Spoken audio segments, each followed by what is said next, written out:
August 27 బుధవారం నాడు వినాయక చవితి పండుగ.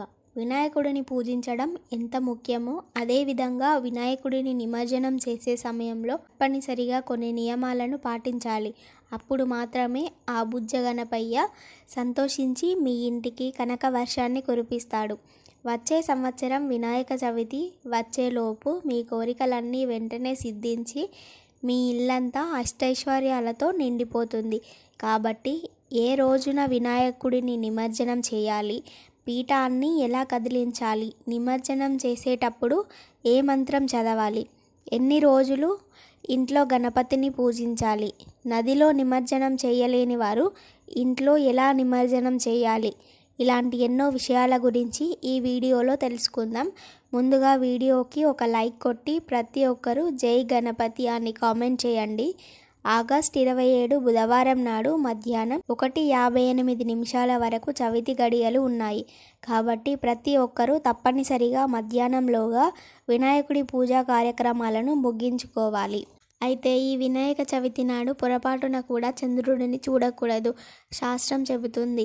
అలా చూస్తే అపనిందలు పడతారని నమ్ముతారు. రాత్రి 8:57 వరకు చంద్రుడిని చూడకూడదు.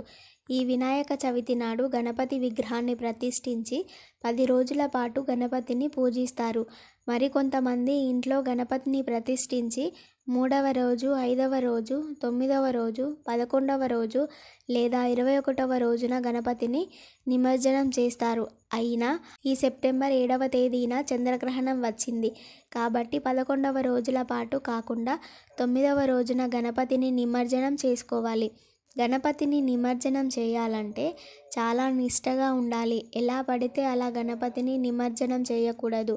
లేదంటే మీ పూజకి ఎలాంటి పుణ్య ఫలితం లభించదు. కొన్ని నియమాలను పాటిస్తూ గణపతిని నిమజ్జనం చేస్తే ఆ గణపయ్య సంతోషించి కోరిన వరాలను వెంటనే ప్రసాదిస్తాడు. ఇంట్లో ప్రతిష్ఠించిన వినాయకుడి విగ్రహాన్ని కనీసం 3 రోజులైనా సరే ఇంట్లో పూజించుకోవాలని వేద పండితులు సూచిస్తున్నారు. 3 రోజుల పాటు వినాయకుడిని పూజిస్తే మీ ఇంటికున్న అష్టదరిద్రాలు తొలగిపోయి మీ ఇంటికి మంచి రోజులు ప్రారంభమవుతాయి. అయితే 3వ రోజున శుక్రవారం వచ్చింది. శుక్రవారం రోజున మాత్రం గణపతిని నిమజ్జనం చేయకూడదు. కాబట్టి ఆగస్ట్ 28 గురువారం నాడు సాయంత్రం సమయంలో గణపతిని నిమజ్జనం చేసుకోవచ్చు.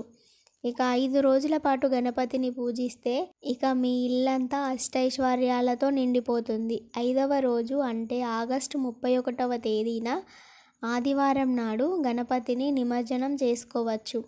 అదేవిధంగా 9 రోజుల పాటు గణపతిని పూజిస్తే ఈ సంవత్సరం అంతా భోగభాగ్యాలతో ఆయురారోగ్యాలతో జీవిస్తారు.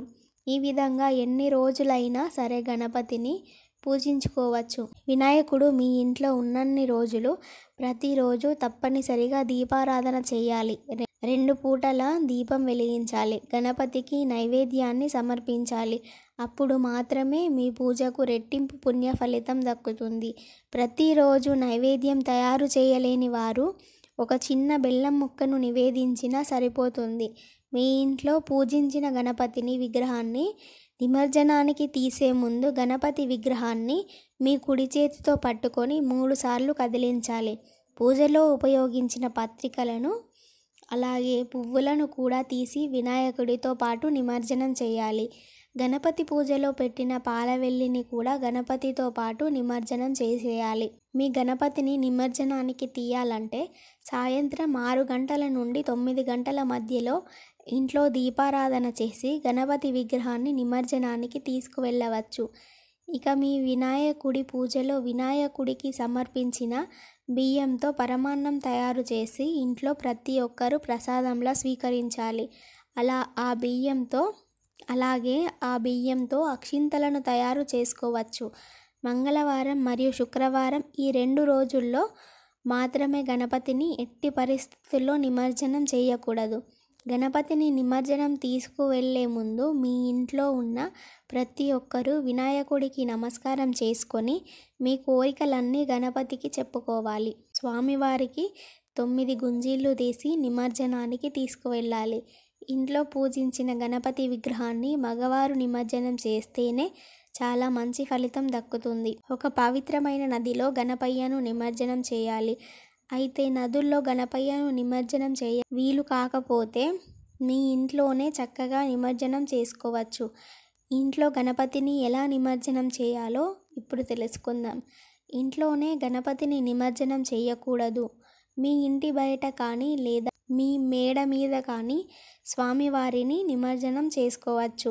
కాబట్టి మీరు ఎక్కడైతే నిమజ్జనం చేయాలనుకుంటున్నారో ఆ ప్రదేశంలో శుభ్రంగా తుడిచి పసుపు నీళ్ళతో కానీ గంగాజలంతో కానీ శుద్ధి చేసి ఒక చిన్న ముగ్గు వేసుకోండి. ఆ ముగ్గు పైన పసుపు కుంకుమలను కూడా చల్లి ఒక శుభ్రమైన టబ్బును పెట్టి నిండుగా నీళ్లు పోసుకొని ఈ నీటిలో పసుపు కుంకుమలు, గంధం పొడి, కొన్ని అక్షింతలు, అలాగే పుష్పాలను వేసి ఆ నీటిని గంగాజలంలాగా భావిస్తూ గంగాదేవికి నమస్కారం చేసుకొని ఈ నీటిలో మెల్లగా గణపతిని నిమజ్జనం చేయాలి. గణపతిని నిమజ్జనంలో ఇంటి దీపాలు వెలుగుతూ ఉండాలి. ఇక గణపతిని నిమజ్జనం చేసే సమయంలో ఖచ్చితంగా ఒక మంత్రాన్ని చదవాలి. అప్పుడు మాత్రమే మీ గణపయ్య సంతృప్తి చెందుతాడు. ఆ మంత్రం ఏమిటంటే శ్రీ గణేశం ఉద్వాసయామి శోభనార్థం పునరాగమనాయ చ అనే మంత్రం చదువుతూ గణపతి విగ్రహాన్ని నిమజ్జనం చేయాలి. ఈ విధంగా నీటిలో గణపతిని నిమజ్జనం చేసి కొన్ని నీటిని మీ తలపై చల్లుకొని గణపతిని నిమజ్జనం చేసిన నీటిని ఏదైనా చెట్టుకు పోయాలి. రావి చెట్టుకు పోస్తే చాలా మంచిది. తులసి చెట్టుకు మాత్రం పొరపాటున కూడా పోయకండి.